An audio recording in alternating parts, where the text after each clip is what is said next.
બગદાણાની બબાલ હવે ધીમે ધીમે ક્યાંક આગળ વધી રહી છે, પણ આ બધાની વચ્ચે આપણે જોયું હતું કે જ્યારે આખી ઘટનામાં સવાલ ઊભા થઈ રહ્યા હતા ત્યારે સૌથી પહેલા મોટો સવાલ એ હતો કે આ આખી ઘટનાથી માયાભાઈ આહિર કેમ ચૂપ છે. બોલ્યા તો એમણે એક વિડીયો બનાવ્યું, કારણ કે સોમનાથની અંદર સ્વાભિમાન યાત્રાનું આયોજન કરવામાં આવ્યું છે અને જ્યારે સોમનાથમાં સ્વાભિમાન પર્વ ઉજવવામાં આવી રહ્યો છે એ જ સમય દરમિયાન એમણે તમામ લોકોને ત્યાં આવવા માટે આહવાન આપવામાં આવ્યું. પણ આ બધાની વચ્ચે હવે માયાભાઈ આહિરે જે વિડીયો બનાવ્યો છે એમનો સખત વિરોધ થઈ રહ્યો છે અને આ વિરોધ નોંધાવ્યો છે કોળી સમાજના તમામ આગેવાનોએ. નમસ્કાર, આપ જોઈ રહ્યા છો નિર્ભય ન્યૂઝ અને હું છું આપની સાથે રિદ્ધિ. બગદાણાના સેવક નવનીત બાલદિયા ઉપર હુમલો કરવામાં આવ્યો અને એ હુમલા પછી સામે આવ્યું કે જયરાજ આહિર છે તેમના કહેવાથી એમને માર મારવામાં આવ્યો છે. એટલે આખો કોળી સમાજ છે મેદાનમાં આવ્યો, કારણ કે આ આખી ઘટનામાં સૌથી પહેલા જે નવનીત બાલદિયા છે એમનું કહેવું એવું હતું કે એમણે માયાભાઈ આહિર સાથે વાતચીત કરી હતી અને એ પછી માફી માંગવામાં આવી, વિડીયો મૂકવામાં આવ્યો, એટલે આખી બબાલ થઈ. પણ હવે એ પછી સવાલ થતો હતો કે જ્યારે આહિર પરિવાર ઉપર આટલા બધા સવાલ થઈ રહ્યા છે તો પછી માયાભાઈ આહિર અને જયરાજ આહિર કેમ ચૂપ છે. આ બધાની વચ્ચે માયાભાઈ આહિરનો આપણે એક વિડીયો પણ જોયો હતો કે એમાં જે તમામ લોકોને સોમનાથ આવવા માટે આહવાન કરવામાં આવ્યું હતું. હવે એમણે જે વિડીયો મૂક્યો હતો તેમને જ લઈને એમને સખત વિરોધ થઈ રહ્યો છે, કારણ કે હવે કોળી સમાજના તમામ આગેવાનો મેદાનમાં આવ્યા છે. કોળી સમાજના આખા ગુજરાતની અંદર જેટલા પણ વોટ્સઅપ ગ્રુપ છે, સોશિયલ મીડિયા જેટલી પણ પોસ્ટ છે, એમાં એક મેસેજ અત્યારે વાયરલ થઈ રહ્યો છે અને કહેવામાં આવી રહ્યું છે કે આપણે કોઈ જ લોકોએ સોમનાથ નથી જવાનું. મેસેજ શું છે તેમના ઉપર નજર કરીએ.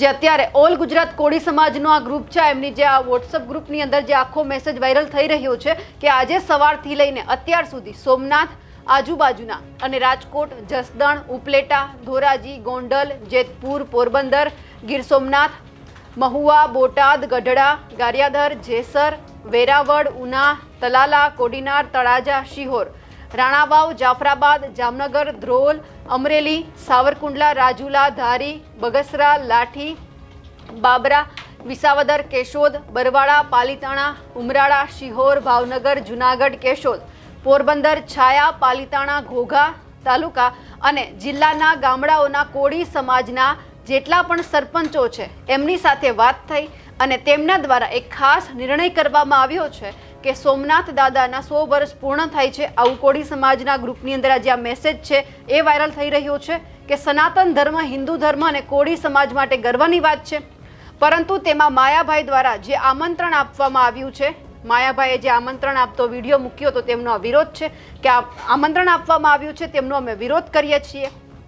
જેમ કે અત્યારે એટલો મોટો વિવાદ હોવા છતાં પણ એમના દ્વારા આમંત્રણ આપવામાં આવ્યું છે તો તેનો વિરોધ કરીને પાલીતાણા તાલુકાના દરેક સરપંચો દ્વારા નિર્ણય કરવામાં આવ્યો છે કે એક પણ ગામમાંથી બસ મૂકવામાં આવશે નહીં અને અહીંથી એક પણ ગામમાંથી વ્યક્તિને કાર્યક્રમની અંદર બસ લઈને જવામાં આવશે નહીં. તે બાબતની તમામ કોળી સમાજના સરપંચો મળીને નિર્ણય કરવામાં આવ્યો છે. આ એક વોટ્સઅપ ચેટ છે, એમની સાથે બીજા પણ ગ્રુપ છે, શ્રી સમસ્ત કોળી સમાજ એમનું પણ એક ગ્રુપ છે, એમાં પણ લખવામાં આવ્યું છે કે જય કોળી સમાજ. પાલીતાણા તાલુકાના કોળી સમાજના જેટલા પણ સરપંચો છે તેમના દ્વારા એક ખાસ નિર્ણય કરવામાં આવ્યો છે કે સોમનાથ દાદાના 100 વર્ષ પૂર્ણ થાય છે તે સનાતન ધર્મ, હિન્દુ ધર્મ અને કોળી સમાજ માટે ગર્વની વાત છે. પરંતુ માયાભાઈ જે આમંત્રણ આપવામાં આવ્યું છે તેમનો અમે સખત વિરોધ કરીએ છીએ. એટલે એક પણ બસ છે એ આપણે કોળી સમાજના જેટલા પણ ગામડા છે ત્યાંથી આપણે કોઈ લોકોએ જવાનું નથી અને બધા જ લોકોને કહી દેવામાં આવ્યું છે કે આ જ્યારે આખો વિવાદ થઈ રહ્યો છે તો વિવાદ ઉપર બોલવાની જગ્યા ઉપર આમંત્રણ આપવામાં આવ્યું, એટલા જ માટે અમે નથી જવાના. આ સાથે જ હજુ એક ગ્રુપ છે સમસ્ત કોળી સમાજ પરિવર્તન ગ્રુપ, એમાં પણ આ આખો જે મેસેજ છે તે ફરી રહ્યો છે, જે સમાજનો નહીં તે કોઈનો નહીં. આ આખી જે અત્યારે વાત છે સામે આવી છે. એટલે હવે સૌથી પહેલા એ જે માયાભાઈ આહિરનો વિડીયો છે જે તમામ લોકોને આમંત્રણ આપવામાં આવ્યું હતું એમના ઉપર પણ એક નજર કરીએ. નમસ્કાર મિત્રો, જય સોમનાથ. આપણા ભારત વર્ષના પનોતા પુત્ર અને આપણા માનનીય વડાપ્રધાન શ્રી નરેન્દ્રભાઈ મોદીના નેતૃત્વમાં એમની ગૌરવવંતી હાજરીમાં સોમનાથ સ્વાભિમાન પર્વ જ્યારે ભવ્ય અને દિવ્યતાથી 1000 વર્ષ પછી ઉજવવા જઈ રહ્યો છે. 1000 વર્ષ પહેલા થયેલા આક્રમણોથી લઈ અને આજના વૈભવ સુધી આ પર્વ કેવલ ભારત વર્ષની વિશ્વને કંઈક આધ્યાત્મિક ચેતનાની કંઈક અદ્ભુત ઝાંખી કરાવવાનું છે. જ્યારે આપણા વડાપ્રધાન શ્રી નરેન્દ્રભાઈ મોદી આધ્યાત્મિક રીતે પણ સોમનાથ સાથે કંઈક ને કંઈક જોડાયેલા છે. કારણ એ ભગવાન સોમનાથ આપણા 12 જ્યોતિર્લિંગમાં પ્રથમ જ્યોતિર્લિંગ 1026 ના વિધ્વંસ પછી આજ 2026 ના વૈભવ સુધી એ શું શીખવે છે? આ દેશની એક અડગતા, આ દેશની શ્રદ્ધા, આ દેશનું સ્વાભિમાન, આ દેશની સનાતન ધર્મ પ્રત્યેની જે મજબૂતાઈ, આ પર્વ આપણને 1000 વર્ષ પછી આપણા વડાપ્રધાન શ્રીની હાજરીમાં ગૌરવ સાથે આ ઉજવવાનો જે અવસર આપણા હાથમાં આવ્યો છે. આવો આ પર્વથી વિશ્વને સનાતનતાની શક્તિનો માર્ગ મળવાનો છે અને એ માર્ગના પંથે આપણે પણ સાથે બધા જોડાઈએ અને ભગવાન સોમનાથ, આપણો સ્વામીઓનાથ, એ પણ આપણી ગરવી ગુજરાતને એક અદ્ભુત, આપણું આનાથી બીજું તીર્થ ન હોઈ શકે એવા આપણા ભગવાન સોમનાથને જય જયકાર કરીએ અને આ પર્વમાં આપણે આવવાનું ચૂકશો નહીં. જય સોમનાથ. નમસ્કાર મિત્રો, જય સોમનાથ.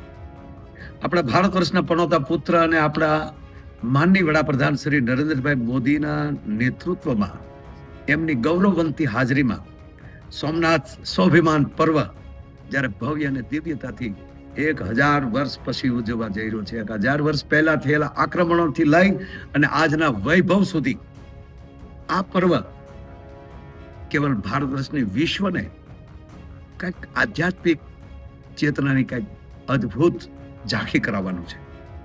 જ્યારે આપણા વડાપ્રધાન શ્રી નરેન્દ્રભાઈ મોદી આધ્યાત્મિક રીતે પણ સોમનાથ સાથે કંઈક ને કંઈક જોડાયેલા છે. કારણ એ ભગવાન સોમનાથ આપણા 12 જ્યોતિર્લિંગમાં પ્રથમ જ્યોતિર્લિંગ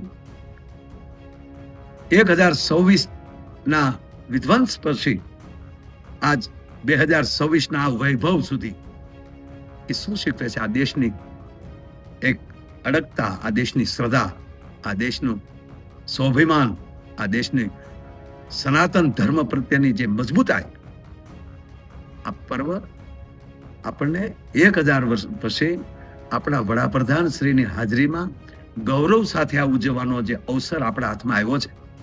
આવો આ પર્વથી વિશ્વને સનાતનતાની શક્તિનો માર્ગ મળવાનો છે અને એ માર્ગના પંથે આપણે પણ સાથે બધા જોડાઈએ અને ભગવાન સોમનાથ, આપણો સ્વામીઓનાથ, એ પણ આપણી ગરવી ગુજરાતને એક અદ્ભુત, આપણું આનાથી બીજું તીર્થ ન હોઈ શકે એવા આપણા ભગવાન સોમનાથને જય જયકાર કરીએ અને આ પર્વમાં આપણે આવવાનું ચૂકશો નહીં. જય સોમનાથ.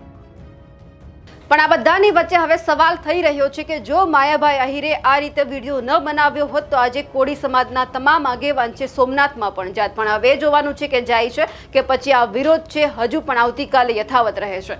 અમારા અહેવાલને લઈને આપનું શું માનવું છે અને જે રીતે આ વિરોધ સામે આવ્યો છે તેમને લઈ આપ શું માનો છો? કમેન્ટ કરીને ચોક્કસથી જણાવજો. સાથે જ અમારી નિર્ભય ન્યૂઝ ચેનલને લાઇક, શેર અને સબસ્ક્રાઇબ કરવાનું ભૂલશો નહીં. નમસ્કાર.